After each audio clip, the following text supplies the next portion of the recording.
All right, well, I wanted to introduce our next speaker. As I said, we're shifting gears a little bit from last session. This is Michael Lee. He is a senior counsel in the Democracy Project area of NYU's Brennan Center for Justice. He also went to UT Austin for undergrad before getting his law degree. So he's familiar with Austin and worked in Texas for a long time, and is an expert on redistricting, gerrymandering, voting rights. So he'll be a good source for if you're in Texas or anywhere else.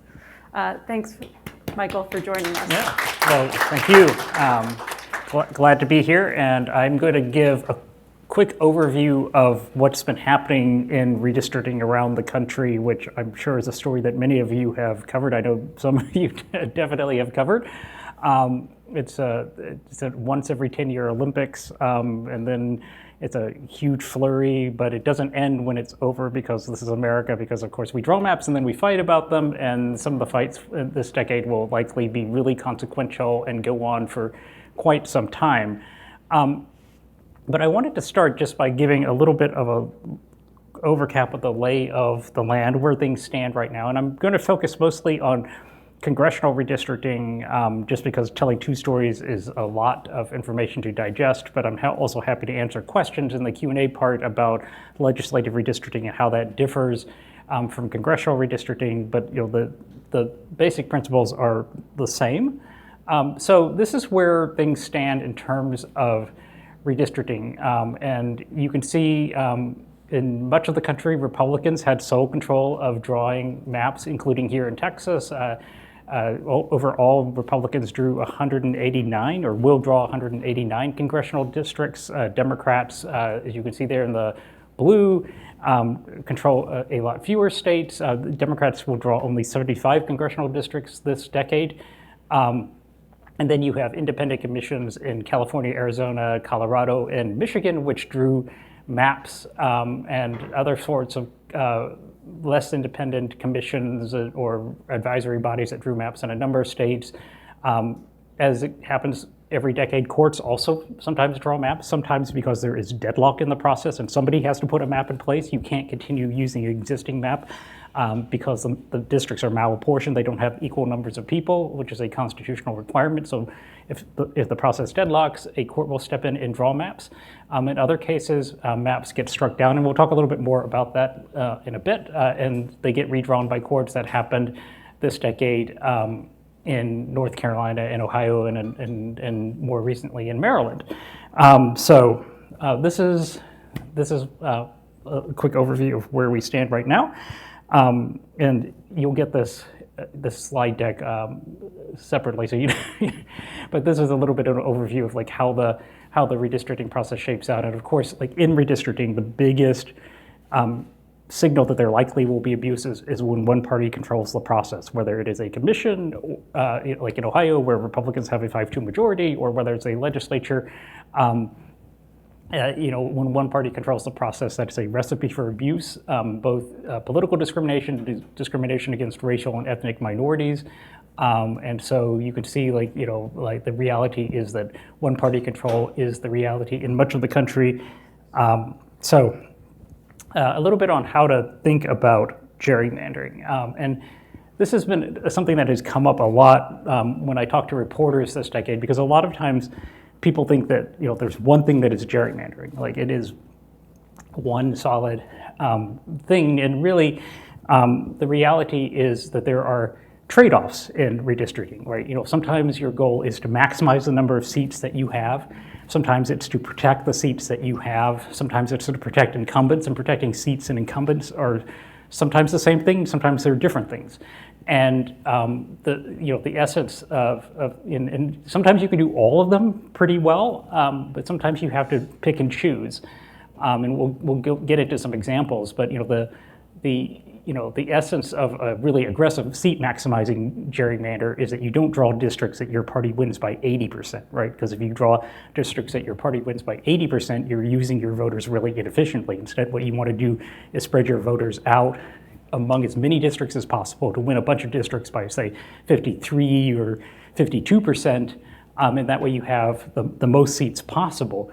But that means that districts sometimes could be vulnerable, right? And so if you're worried about demographic change, if you're worried about political change, maybe you don't want to sort of maximize seats, right? And that because that then can become dangerous. Likewise, protecting incumbents sometimes means drawing districts that are really safe for incumbents, but not using those extra voters, those the wasted votes in those districts to gain more seats. So, a couple of redistricting tactics. This is Travis County, where we are right now. So you could see in the middle here, like this is right here, like last decade, in 2011, 2012, Republicans divided the city of Austin, part of which is in Williamson County to the north, into 6 different congressional districts. And only one of them, the 35th, which runs from here all the way down to San Antonio, elected a Democrat. And so despite the fact that Travis County and Austin are very heavily Democratic, out of the 6 districts, only one, which included a part of the city of Austin, east of the highway here, was a Democratic district. And so that was sort of dividing up voters. But then this tactic ultimately ended up almost becoming what we call in redistricting terms a dummy mander, because Austin kept growing so fast. And you see that when you're here, there's a lot of construction, a lot of booming, it's a big tech hub. And so every district that ended up touching a bit of Austin by the end of the decade was competitive. And that's an important thing to understand about maps, is that regardless of how well you do your gerrymander, they will change over the course of the decade because the populations will change. And in a state like Texas or a state like Georgia, the populations are becoming more diverse. There's also a lot of political shifts that occur, particularly last decade in the suburbs. And so this decade, what Republicans decided to do was not to crack Austin and Travis County up among as many districts, but instead to, you see the 35th is still here, that runs down to San Antonio and still is a Latino opportunity district. But what they did instead is they concentrated much of the city of Austin in this new 37th congressional district, which is in redistricting terms called a vote sink. So it's a heavily Democratic district. They tried to stick every Democrat that you could find in the district, and that had the effect of shoring up and making the Republican districts that surround it a lot safer. So they decided not, but that meant giving up a seat, right, to Democrats, right? They gave a seat to Democrats in order to preserve other seats. And so, that's an example where they decided not to maximize seats because maximizing seats was really dangerous to them. Instead to give a seat up and to create safer seats. They still did a little bit of gerrymandering. This is the 10th congressional district, which runs down toward Houston. Congressman Mike McCall lives in this part of Austin, so they drew a little land bridge around to make sure his house was in the district. So it's not quite ungerrymandered, but Democrats are very happy with this, but it also served Republican interests quite a bit. So the choices I think that you make are oftentimes a big tell. In Texas, they decided that Republicans decided that the state was too volatile, that they really wanted to shore up what they had, and I think it also tells you and we'll get into this a little bit more in a second. A lot about how the parties view the electorate, right? In Texas, there's a lot of Republican bravado about we're going to win back the suburbs, we're going to start winning Latino voters. But they didn't draw maps like they thought that was the case, right? They drew maps instead like that they were kind of afraid of the electorate of the future. By contrast, Democrats in New York did the opposite. They sort of did target Republicans and tried to take them out, and drew a bunch of districts that are more narrowly Democratic, which in theory could flip to Republicans in a bad cycle. But I think that reflects a Democratic confidence in some way that their coalition of recent years, a coalition of suburban white voters, of voters of color, of younger voters, will largely hold together enough that in more cycles than not, the maps will be okay for Democrats. So there's oftentimes people are playing very different games, right? Like Republicans this cycle, particularly in the South, try to hang on to what they had. They still have a disproportionate share of seats, but they tried to hang on to them instead of trying to get more seats And that's led to some people in the media to say like, oh, well, like, Republicans weren't as aggressive. Well, they were aggressive because they sort of drew these fortress type districts, and we'll see this in a second. Whereas Democrats were playing a seat maximizing game in part because they were more confident about the electorate, but in part because they only controlled the drawing of 75 seats. So some lessons. There will be many fewer competitive seats, particularly in Republican states. And that is because Republicans, this cycle, valued safety over having more seats. And you see this in Texas. The orange here is the old map. This is a band of like competitiveness, like Democrats' worst year, Democrats' best year. You see how many seats they sort of win in recent elections. You see there are a bunch of seats that are sort of in the competitive range or just outside of it. What is the gray here is the new map, right? The Republican seats become much more Republican, right? That was their goal. In fact, in this map, Democrats have about 37% of the seats. Under the old map, they had 36% of the seats, but there were a bunch of seats that were competitive that Democrats conceivably could have won in more recent years. Instead, the map was redrawn to make Republican seats much more Republican. Now Democrats could win 58% of the vote, but still have only 37% of the seats. So, which is to say that Texas would become a deeply blue state, and still Republicans would have almost a 2-to-1 advantage in the congressional delegation. So this is about protecting seats. And you see this in the play. Before redistricting, there were 11 districts in Texas that Donald Trump won by 15 or more points in 2020. Now there are 21, so that it almost doubles.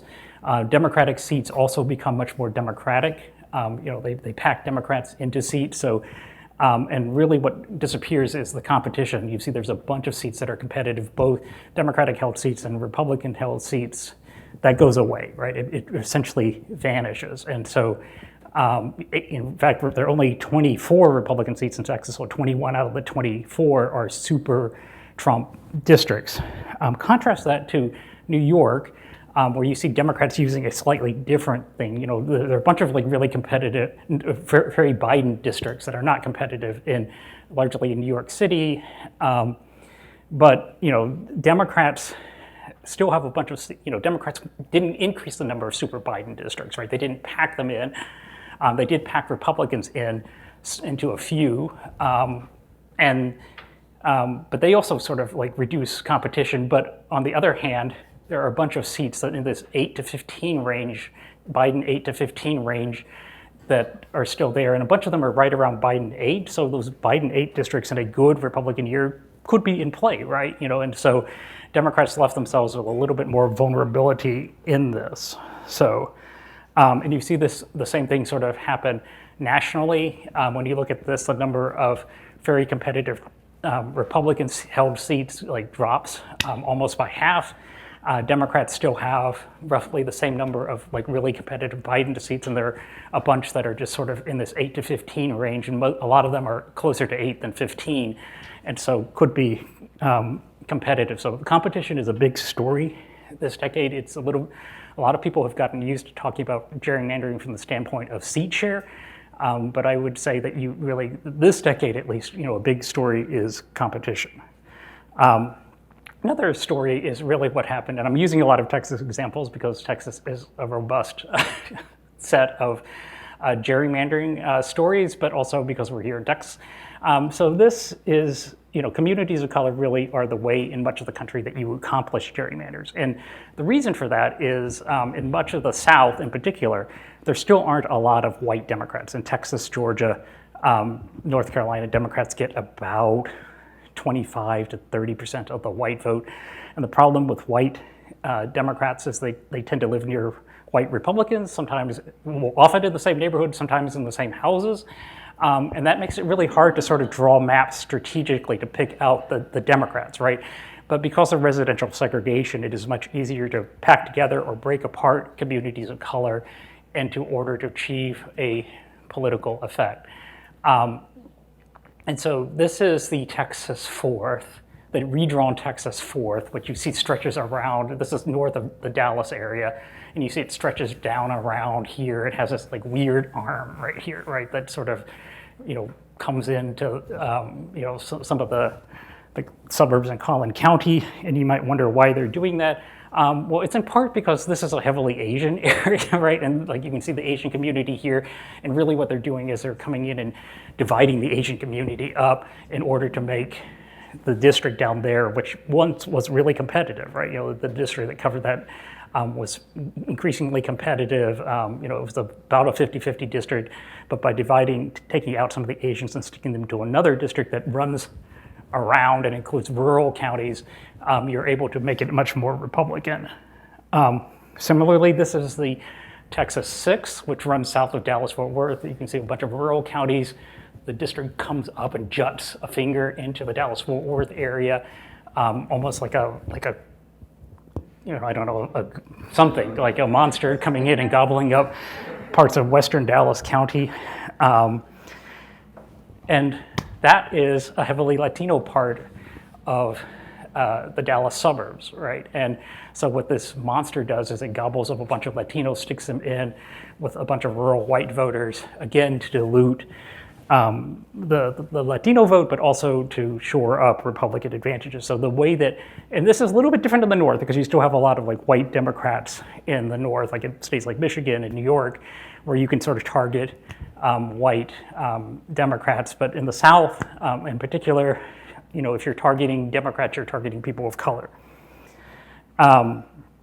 This decade, there is going to be a big argument in the Supreme Court and in the courts about whether it was race or politics. In Texas, people said that they were drawing maps on a race-blind basis, and that they were just targeting Democrats, right? Which is a little bit disingenuous because people know perfectly well where people live, even if you don't have the racial filter turned on when you're drawing the maps. You know where the Asian population has grown. You know where the Latino population has grown. This is going to be a big test. I posit that the Rucho decision, which greenlighted partisan gerrymandering at the end of the day, may be as much about greenlighting racial discrimination as it is about greenlighting partisan gerrymandering. A lot of battles in the suburbs. I mentioned this earlier. This is Denton County, again, north of Dallas, one of the fastest growing counties in the country. Fun fact, the 10 fastest growing counties in the country, 5 of them are in Texas, and one of them is Denton County. Those 10 counties accounted for 80% of the population growth in the country last year. So this is Denton County. Historically anchors a district that runs a little bit into Fort Worth and Tarrant County down there, but mostly it's Denton County. What they did, but this is a really competitive district now, right? Or was. What they do is they take parts of Denton County, which is here, and draw it into the 13th district, which runs all the way to the Texas Panhandle, like 500 miles away to the New Mexico border. And they put in a college town that's in Denton and put in a bunch of minority voters and submerged them into a very Republican district. So there's a lot of fear of the suburbs that are reflected in these maps. Let's talk about litigation. One big story this decade is that state courts are playing a bigger role, both in the role that they have when the process deadlocks, and those are the states in yellow where you see courts have drawn maps because there was political deadlock and they couldn't pass a map. But also there are a lot of legal challenges to maps in state court. North Carolina, Ohio, Maryland, maps have been struck down by state courts in order to redrawn. There's pending litigation in Kansas and New York that could result in maps there being struck down by state courts, but this is in part because federal courts are no longer perceived by litigants as being as hospitable, and people are increasingly wondering if there are advantages to litigating in state court, and the answer a lot of times is yes, but it will of course depend on state law and state courts. Big coming battle and on the Voting Rights Act. This is Alabama. You can see here where the black population of Alabama lives. Right now, black voters have the ability to elect only in this blue district, which is here, Alabama 7th. There's litigation about creating a second black majority district or black opportunity district in Alabama. You can see there are large black populations that are sort of stranded in these white, very white districts. And so a court did strike down this map and order Alabama to create a second black opportunity district. It didn't have to be a majority district, but it probably would be pretty close, probably 45% black at the very least. The Supreme Court put a hold on that and agreed to hear the case. And you can see here the demonstration plans. The second black district would be this yellow district in each of these maps. It's not very hard to do. This is the Black Belt of Alabama, which has a lot of history, shared history. It's a similar economics. This actually just, and it runs like into Georgia, into Mississippi on the other side. Fun fact, this used to be like in prehistoric times, this was the shoreline of where the ocean went. And so there were a lot of sediments built there. The soil then became very rich, perfect for growing cotton. And now you understand why it's sort of like the Black Belt, but it has a lot of history. In other words, like it has a lot of, and really the Supreme Court is going to hear this case about when you can consider race and redistricting. And Alabama has said that you can't draw a second black district without intentionally trying to draw a second black district. I'm not sure that that's the case. But the argument that Alabama has is if you're thinking about race, that makes it unconstitutional. And it's very hard to draw a VRA district in much of the country without at least thinking about race some. And so the plaintiffs would argue, like, you can think about race some, you just can't think about it too much. And Alabama would say you can't think about it at all. This case will be argued in October, the same month as the affirmative action cases. So I think we're going to hear a lot about when you can consider race in American life writ large. But there's also a lot more to come, because I think we live in a throw mud against the wall sort of world, and a lot of crazy theories that a few years ago you would have said have no possibility of succeeding. They're not quite as much Hail Marys as they were in the past. And a prime example of that is this idea that under the Elections Clause, only legislatures can make changes to the maps. Like state courts can't, because the Elections Clause says the time, place, and manner of federal elections is determined by the legislatures of the states, and courts are not legislatures, therefore courts cannot do anything. That was an argument that Justice Alito rejected out of hand in 2018 when the argument was made to him in a case out of Pennsylvania. Now, more recently, at least four of the justices seem to think that it's a really serious question that deserves a hearing, and so that may come in a case out of North Carolina. And so likewise, people around the country are arguing that there is no private right of action under Section 2 of the Voting Rights Act to argue for things like a second black district in Alabama, that only the Department of Justice can bring those claims. That also is very radical, but you may get a court in Arkansas has already said that that's right. That's on appeal. So there's a lot of sort of attacks on redistricting law, and both from a racial standpoint and otherwise. So a lot of action to come, much of which will be over the next few years, but could stretch for most of the decade. So, and with that, I will stop and be glad to answer questions on this or anything else you want to talk about on redistricting. Hi, I'm Alex Nieves with Politico, based in Los Angeles.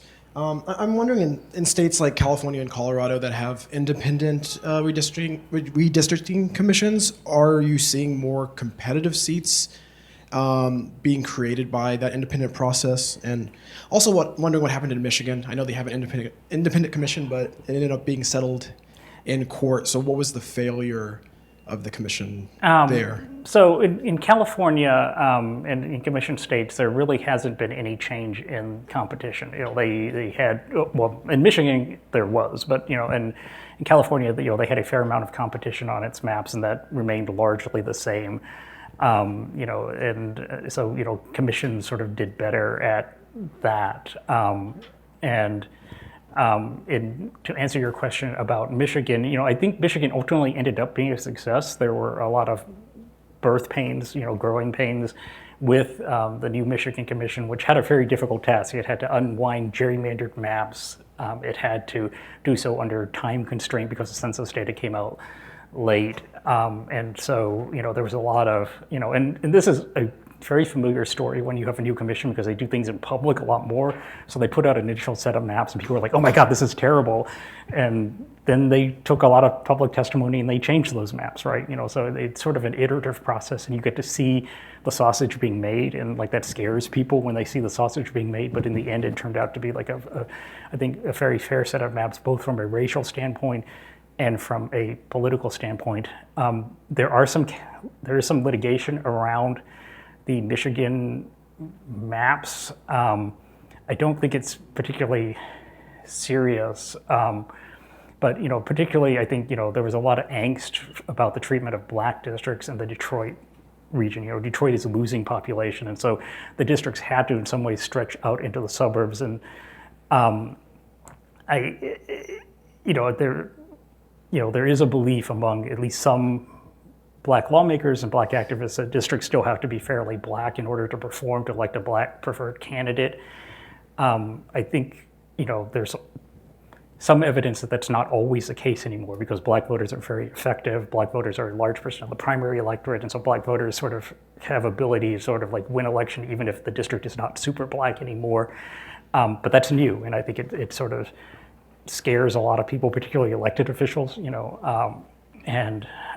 who sometimes will, like, and this is, I think, an important point. Like, sometimes elected officials will conflate, like, the interest of the black community, the interest of the Latino community, the interest of the Asian community with their interest, right? Like, just because like a black elected official doesn't win re-election doesn't mean that the black community doesn't have the ability to elect a candidate. It just might be a different kind of candidate, right? So that, it's not as if there's only one legitimate representative of the black or Latino or Asian community. It just might be somebody who's different, maybe younger, a little bit more like AOC or a coalitional type of candidate, as opposed to sort of like an old line, kind of party stalwart kind of candidate. But that is a controversial issue, around the country, and I think there's a lot of anxiety about what is the appropriate level for minority districts, and which the Supreme Court might help us, because the Supreme Court might say, like, you can never sort of try to draw black districts or like Latino districts, like everything has to be sort of like just draw it according to race neutral rules and let the cards fall where they may. So the Supreme Court may answer that question sooner than later. Hey, Jasper Scher with the Houston Chronicle. We actually talked a couple months ago for a story I was doing on the, there's this redistricting issue in Galveston County in Texas, which as of last week is now the subject of a federal lawsuit filed by the Biden administration. And you made the point that one of the districts or precincts there that's the subject of that lawsuit is the black and Latino voters combined to form a majority. It's each of them is a plurality, I guess. And that question has not been decided by the Supreme Court, whether I guess it's the Voting Rights Act that we're unclear on whether that protects those situations. Do you see that as like? You didn't mention that among some of the other kind of trends to watch. Do you see that as like one of the, like, how consequential is that? How many districts are there that fit that description? I guess? I think that's an interesting, I think one of the big legal issues this decade will be whether the Voting Rights Act protects coalition districts, districts where black voters are not a majority, Latino voters are not a majority, but black and Latino voters together are a majority. And traditionally in most circuit courts of appeal that have decided the issue, the answer is yes, they are protected if the communities are politically cohesive. You can't just like lump non-white voters together and assume like, oh, well, they're non-white, so they have something in common. But there are many places in the country, particularly in like Fort Bend County outside of Houston to the west, where like black and Latino and Asian voters like work together and have worked together for a long time to sort of elect candidates, and they face similar sorts of issues. And the answer traditionally has been yes. The Supreme Court will have a chance to weigh in on that, and I think for many Republicans in particular, the argument is that a coalition district really is just a Democratic district, and what you're really trying to do is you're trying to protect Democratic districts in a way that we, as like white people, white Republicans, don't have a chance to. We don't get to protect Republican districts when Democrats are in control, but you have this tool that you get to use to protect Democratic districts, and so. The Supreme Court is going to weigh in on that almost certainly, and will, in what they have to say in the Alabama case may have a lot to say about that. Now, I will say, in places like Galveston, where you're breaking up a district, like, there was a district where Black and Latinos had historically been combined, where you're breaking them up, setting aside the Voting Rights Act, that might be intentional discrimination. So like, it's not only the Voting Rights Act that gives you power. Like, you still can't intentionally discriminate against racial and ethnic minorities. And if you do that, that might raise, claims of intentional discrimination, but that also can be, those claims are really hard because the Supreme Court also is really demanding about intentional discrimination. And, this is not 1965. People don't get up in legislatures and say, like, we're going to intentionally discriminate against these voters anymore. Like, they're a little bit better at hiding it. And so, I think, there are really serious issues, but there are a lot of headwinds.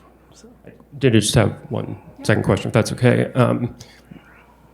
What do you see as some of the kind of common pitfalls or mistakes that reporters make either in Texas or just around the country in covering redistricting, whether it's overlooked trends, topics that need to be covered with more context than they're being given? Just what are some things that you commonly see? Well, I'll mention, one of them is like focusing on, covering redistricting about like taking out, grabbing more seats from the other party, right? Sometimes you're shoring up, like, in Texas, like Republicans have an almost 2-to-1 advantage in congressional delegation. They shored that up. They didn't grab any more seats. In fact, they gave a seat here in Austin to Democrats.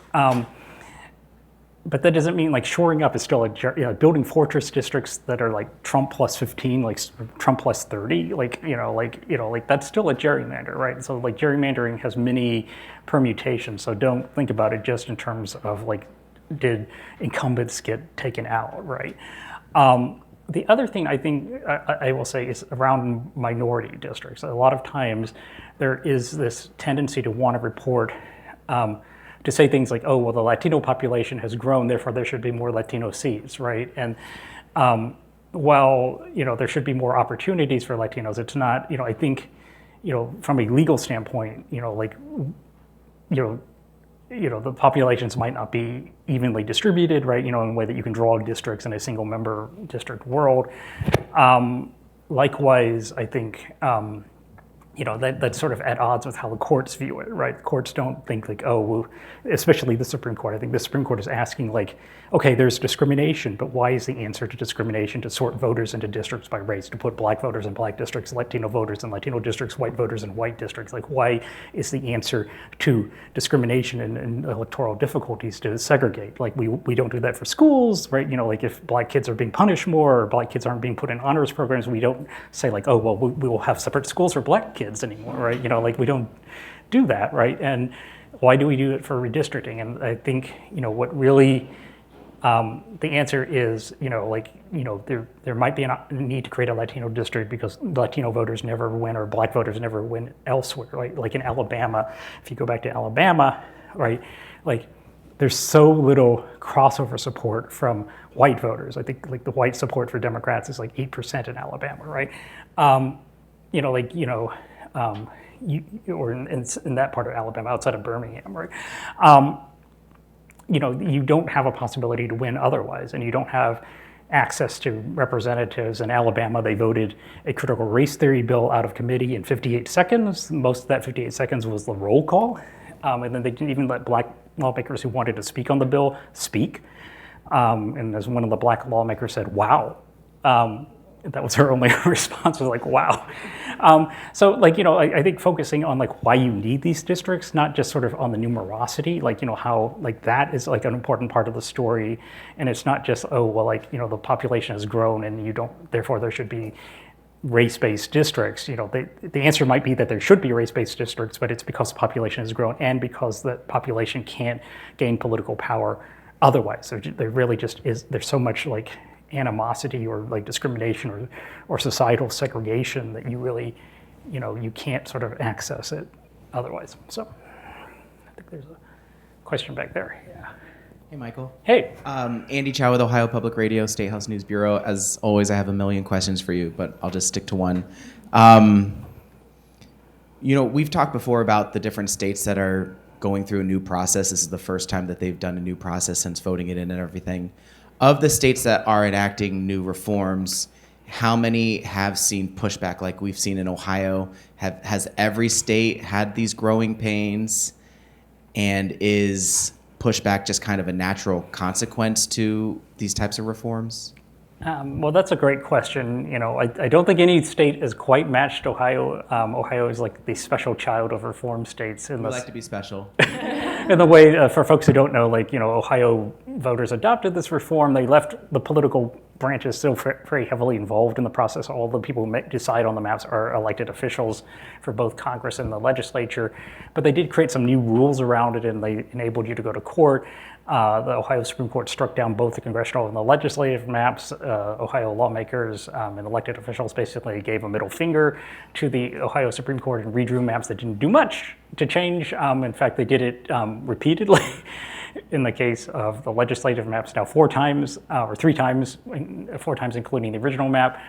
So I think, you know, like the reforms that have struggled really have been the ones like Ohio's, where elected officials are very heavily involved in the process. Virginia, where lawmakers are half the advisory commission that draws maps. You know, Ohio, where they're 100%, and you know that goes par for the course for, you know, like states like New Jersey, which has a very, you know, the political parties actually, you know, appoint like a lot of the members of the New Jersey Commission, right? And so, you know, when you have political people involved, they in our very partisan times, people have a hard time taking that hat off.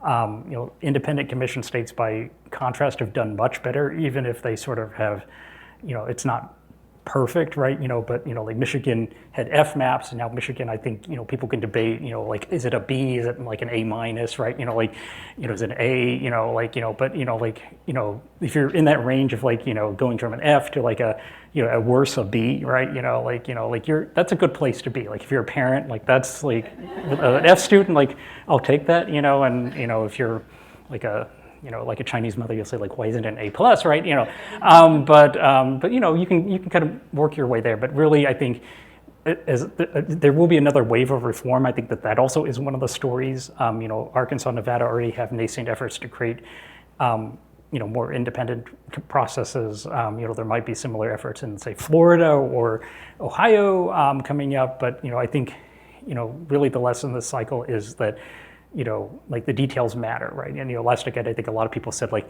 any reform will be better than nothing.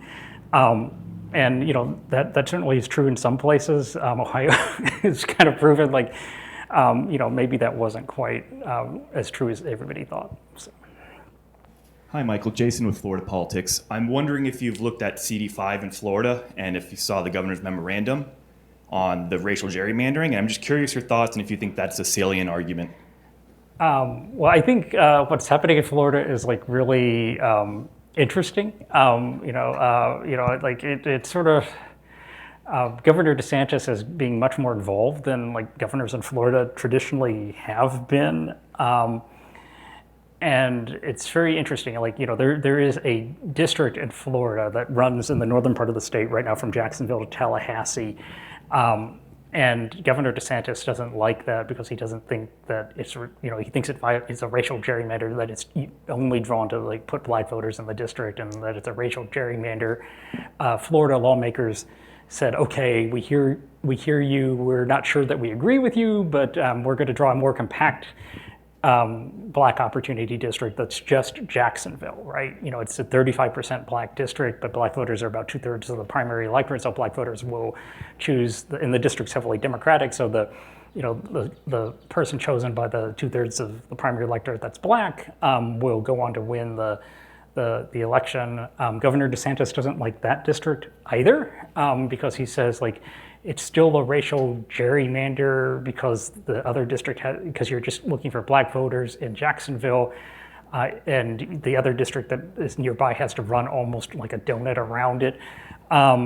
And so he doesn't like that, but then there are provisions of the Florida Constitution that prevent you from retrogressing, like to going backwards. Like you can't take black political power and diminish black political power under the Florida Constitution, which is, you know, no longer the case under federal law because the Supreme Court Shelby County ruling got rid of Section 5 for now. But, you know, Governor DeSantis in his memo argues like, well, gosh, no, this is no longer a performing black district, you know.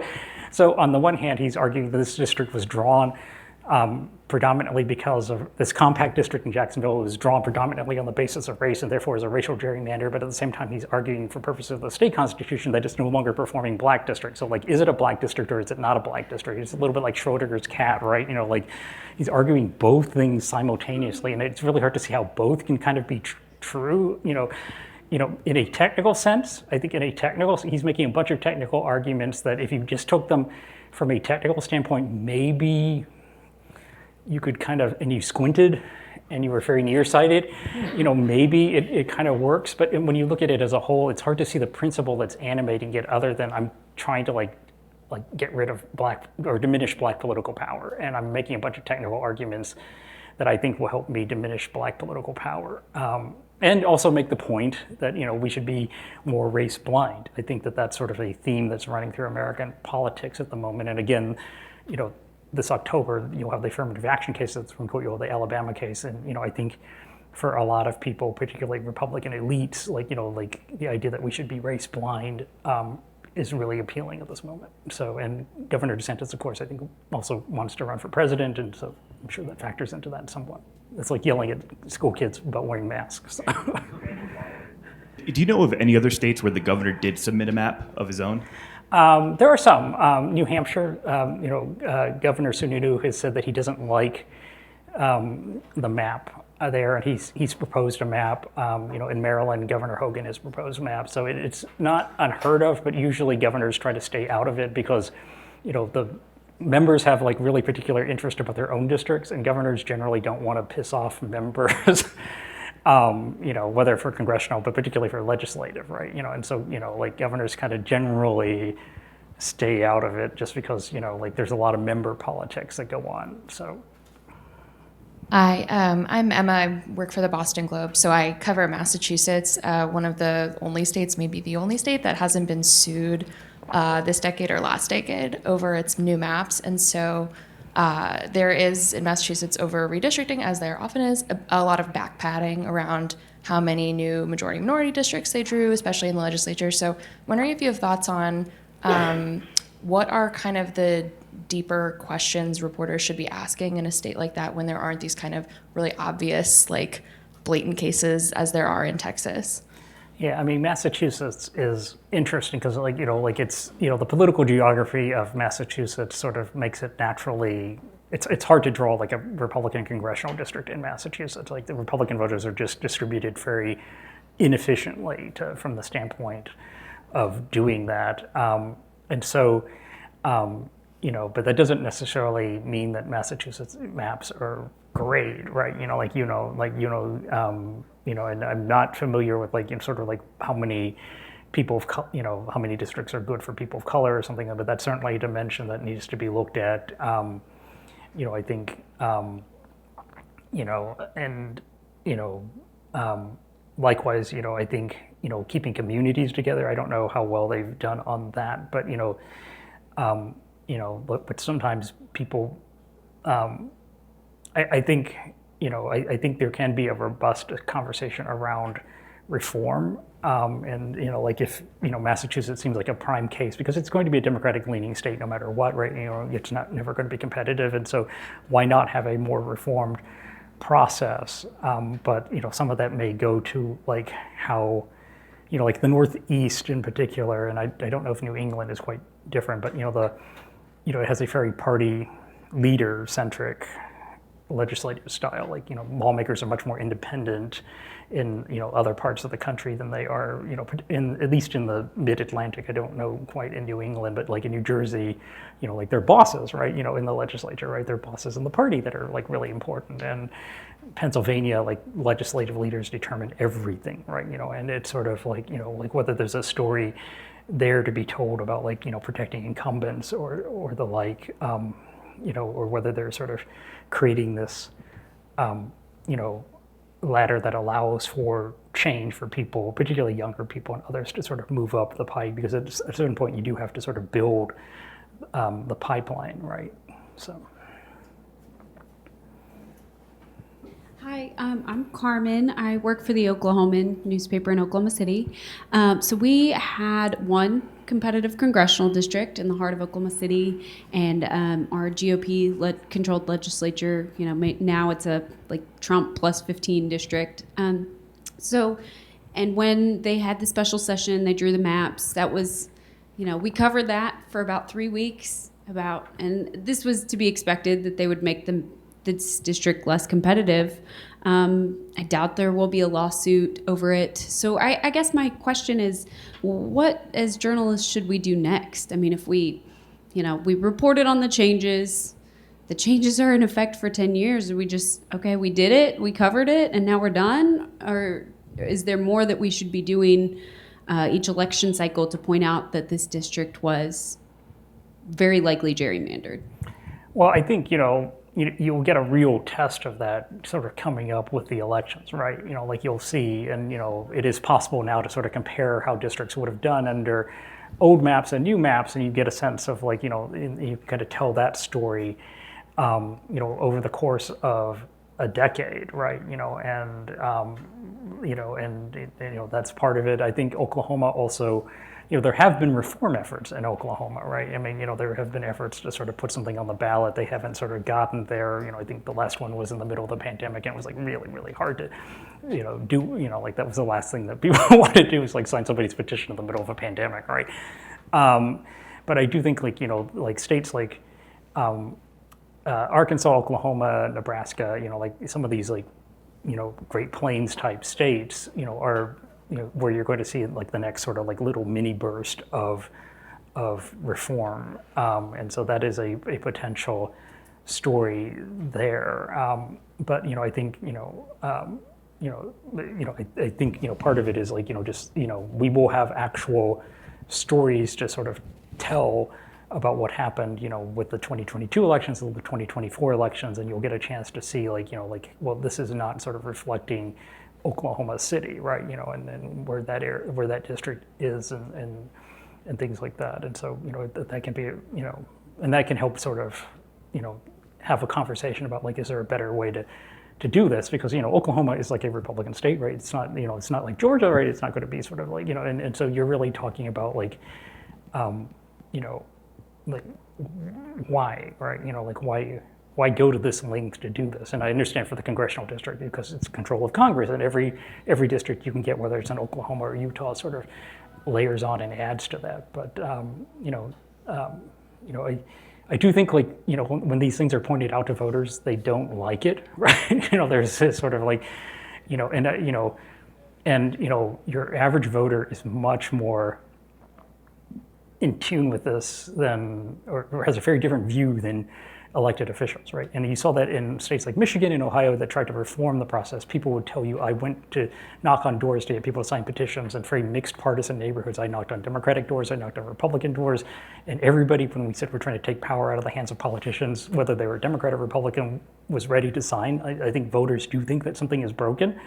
The political class doesn't, is not willing to sort of go there, but I do think voters actually do care about this. This is an issue that increasingly resonates with voters, and that's completely different than 10 or 15 years ago. 10 or 15 years ago, people didn't understand gerrymandering, their eyes glazed over, they didn't understand redistricting, their eyes glazed over even more.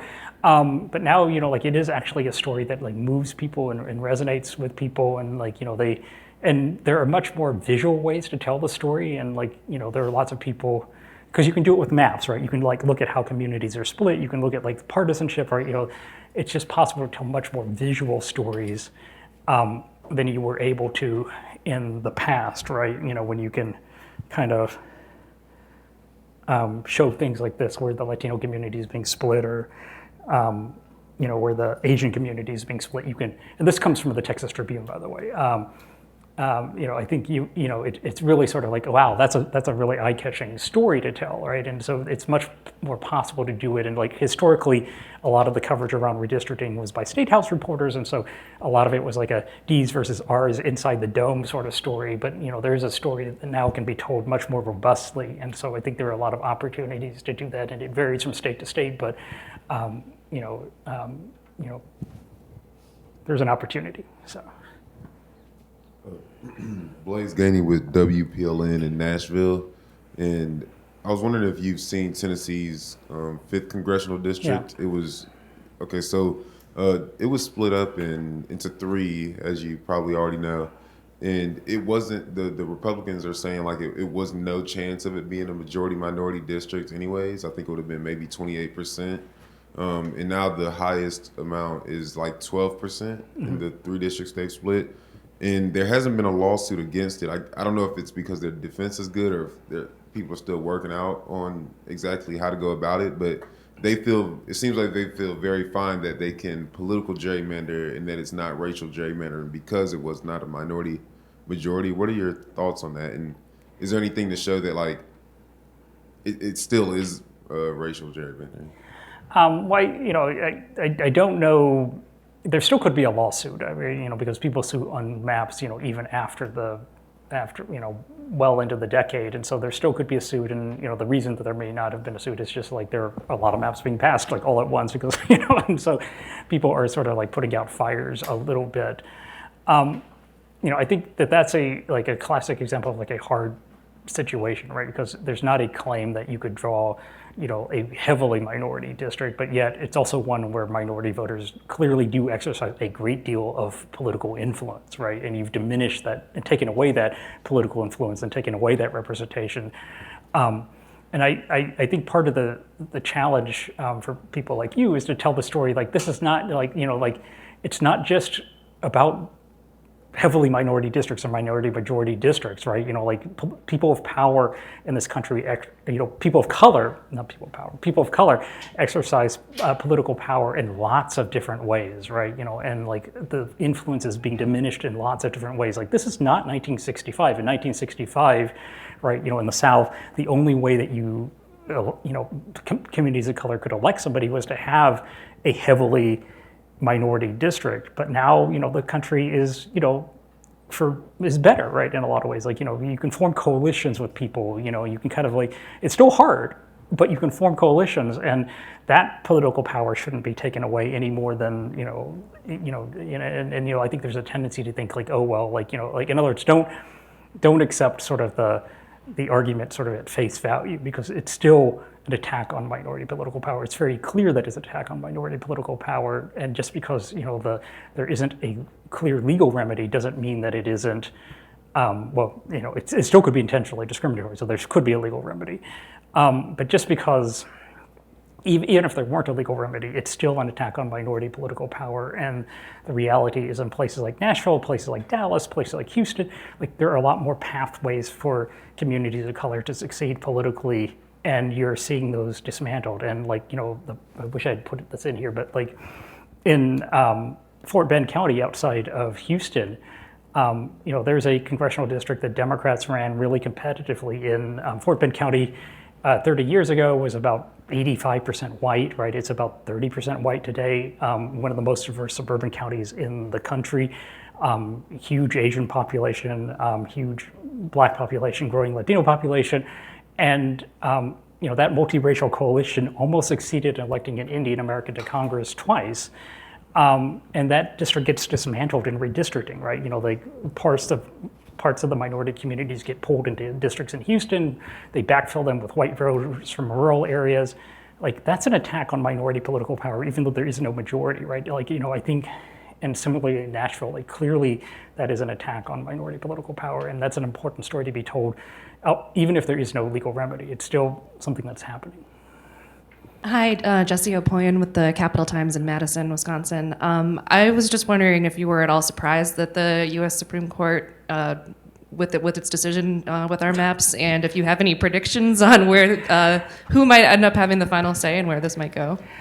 Well, I think a lot of people were really shocked at what happened in Wisconsin, because in Wisconsin, the Wisconsin Supreme Court actually didn't issue a Voting Rights Act ruling. It sort of said hey, it looked at them, it picked a map because it had the least change, and then the process in Wisconsin deadlocked. The court had to pick a map. It picked the map with the least change. That's not a great map. That's picking a map with the least change isn't the best way to pick a map, but nonetheless, it's a fairly inoffensive way to do it from a process standpoint. And then the courts looked at it and said hey, are there any Voting Rights Act violations? It said, no, there aren't any clear Voting Rights Act violations, but somebody might bring a claim alleging a Voting Rights Act violation, and an appropriate court will decide that.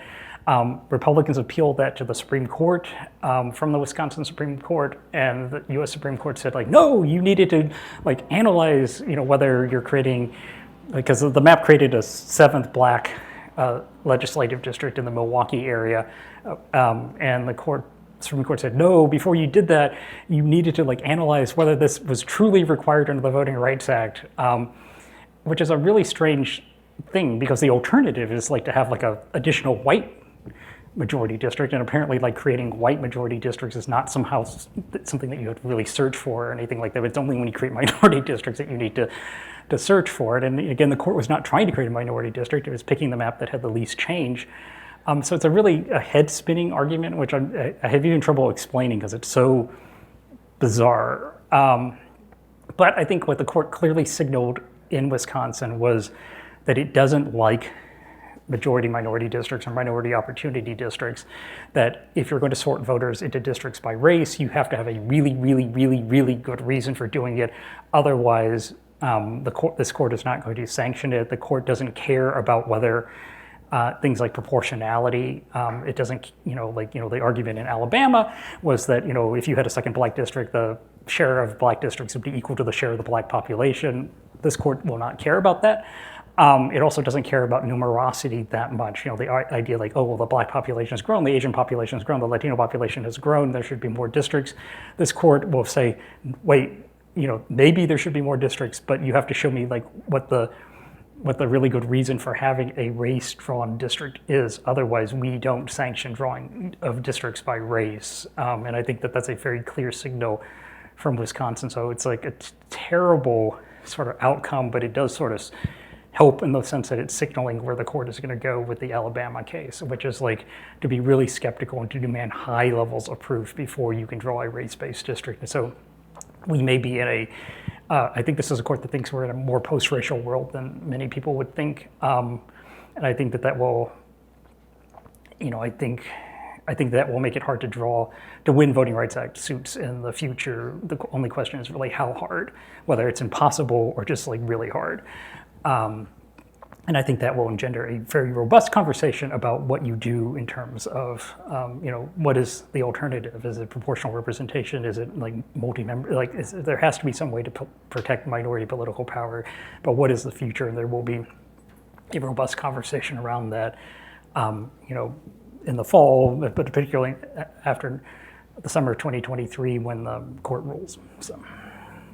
Okay, I was just wondering if you had any suggestions for us covering legislative redistricting, and if there are any trends we should be watching for. And I was just going to say, in my state, it seems like protecting the incumbents is sort of the bottom line, but I don't know if that's true elsewhere.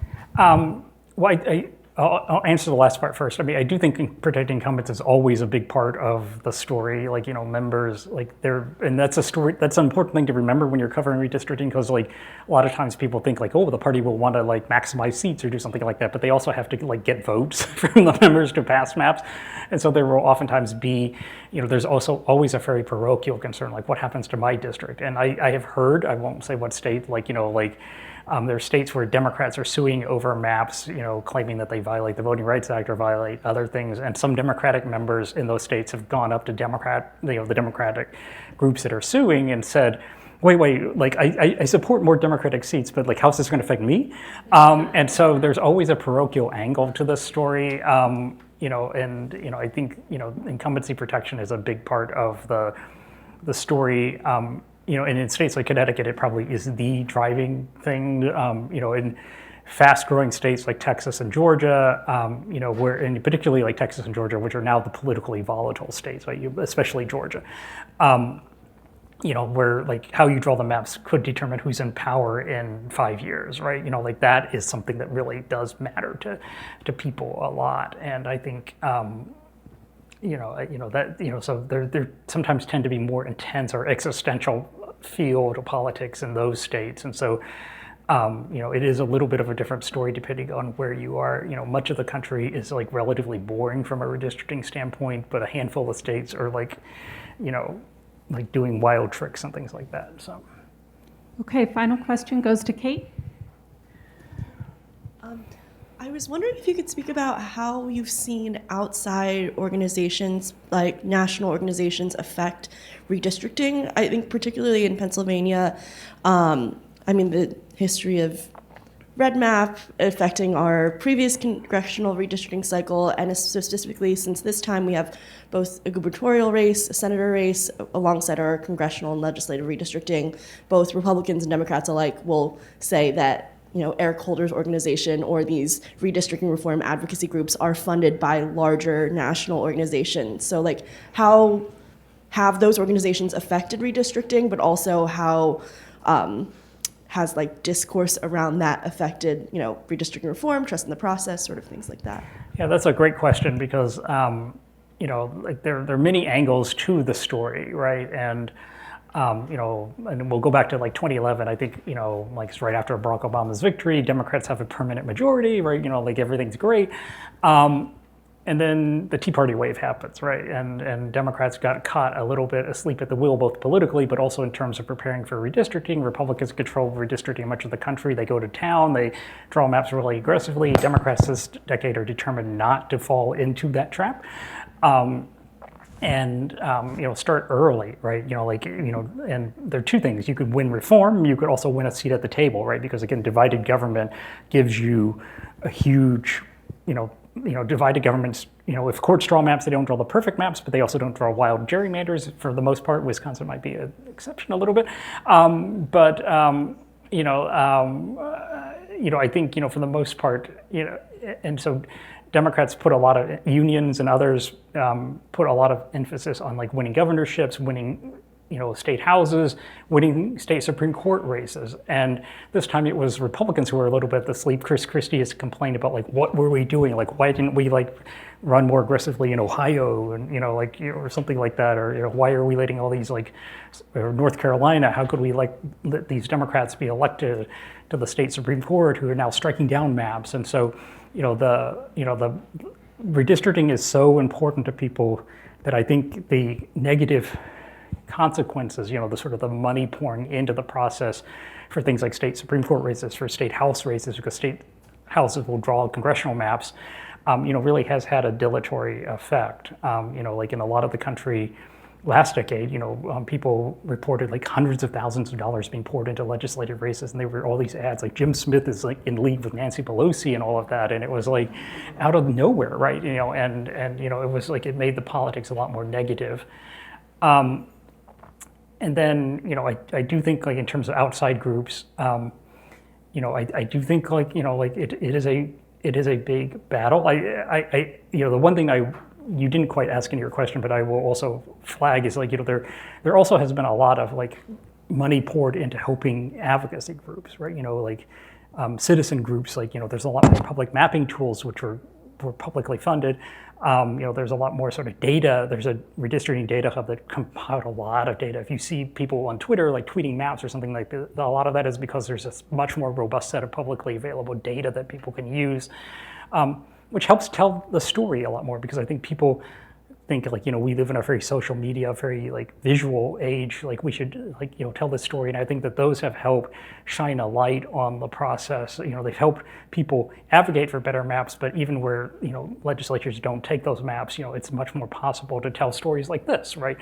And that's been a big part, because there's been philanthropy, big national foundations and others have poured money into making sure that there's as much information and available, as many tools available as possible. So all of that, I think, and this is going to continue, right, unless we change somehow our system, right, because so much depends on redistricting that there are just, and so much money gets poured into this. So thank you all for your great questions, and thank you, Michael. Really fantastic answers. And that's me. I'm happy to answer questions if you have any, or follow up with any of you. All right. Thank you.